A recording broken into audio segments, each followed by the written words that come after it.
Right ఇక CP office దగ్గర అటు మనోజ్ మాట్లాడుతున్నారు. ఇప్పుడు లైవ్ లో చూద్దాం. చెప్తున్నాను. అలాగే మా అమ్మగారు హాస్పిటల్లో లేరు.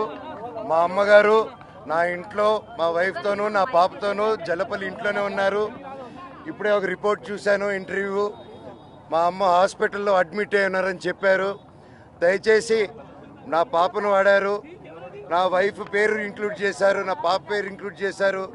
ఇప్పుడు మా అమ్మను అడ్డు పెట్టుకొని హాస్పిటల్లో ఉన్నారని అబద్ధ ప్రచారాలు చేస్తూ అడ్మిట్ అయి ఉన్నారని కన్న తల్లి మీద ఇలా చేయకండి.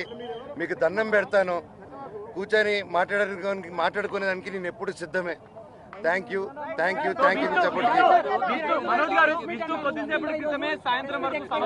పరిష్కరిస్తామని చెప్పారు.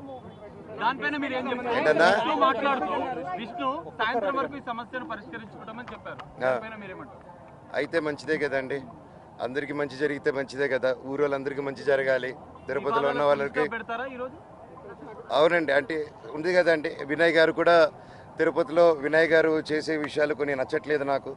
అవన్నీ కొంచెం సమాధానం చెప్పి, తిరుపతి చంద్రగిరి మండలంలో మీకు తెలిసేంత పేద ప్రజల్లో నాన్న అక్కడ ఎందుకు హైదరాబాద్లో, ఆ రోజుల్లోనే హైదరాబాద్లో పెట్టుండొచ్చు. ఆయన ఎందుకు తిరుపతిలో పెట్టాడు, ఆయన ఎందుకు చంద్రగిరిలో పెట్టాడంటే ఆయన సొంత ఊరు, అక్కడున్న జనాలు అభివృద్ధి చెందాలి, రాయలసీమలో అభివృద్ధి చెందాలనేసి ఆ మైండ్ సెట్ పెట్టి ఎంతో కష్టపడి ఇంత దూరం తీసుకొచ్చారు దాన్ని. ఈరోజు ఎవరో వచ్చేసి దాన్ని ఒక ఎడ్యుకేషనల్ బ్యాక్గ్రౌండ్ ఉందో లేదో కూడా తెలియదు, వచ్చి అలా చేయడం, ఒక పేద ప్రజల్ని ఒక మీట్ అవ్వకుండా చేయడం అంటే నాన్నగారి దగ్గరికి వెళ్ళలేకపోతున్నారు, ఆయన వరకు రీచ్ అవ్వట్లేదు. అది ఆయన తెలియపరచాలన్న నా తపనని ప్రయత్నాన్ని ఆపుతున్నారు. సో అది డెఫినెట్గా ఇవన్నీ డిస్కస్ చేస్తే సంస్థల గురించి మీరు పోరాటం చేస్తామని చెప్పి మీరు చెప్తున్నారు, కానీ అంతర్గతంగా ఈ ఆస్తి వివాదాలే వివాదాల కారణం అని చెప్పి అది ఎప్పుడు అది మీకు కూడా తెలుసండి మనోజ్ అడగడని. థ్యాంక్స్.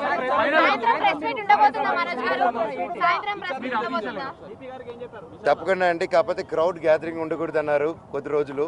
సో అందుకోసమే నేను ఇది ఎలా చేద్దాం, ప్రెస్ మీట్ని ముందుకు రావడమా రిలీజ్ చేయడమా అనేది ఇంకొంచెం మా లోకల్ పిఎస్తో కూడా మాట్లాడి వారు పర్మిషన్ తీసుకొని, అంటే సిపి గారితో ఏం డిస్కస్ చేస్తే అది డిస్కస్ చేయకూడదండి. నేను అఫీషియల్గా వాళ్ళు చెప్తేనే కరెక్ట్.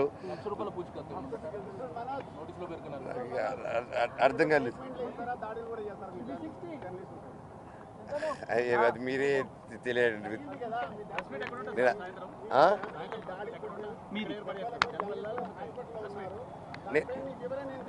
నేను ఇందాక మాట్లాడానండి, ఇప్పుడు మాట్లాడాను, మీకు వినిపించినట్లేదు, రికార్డ్ అయిందండి కెమెరాలో.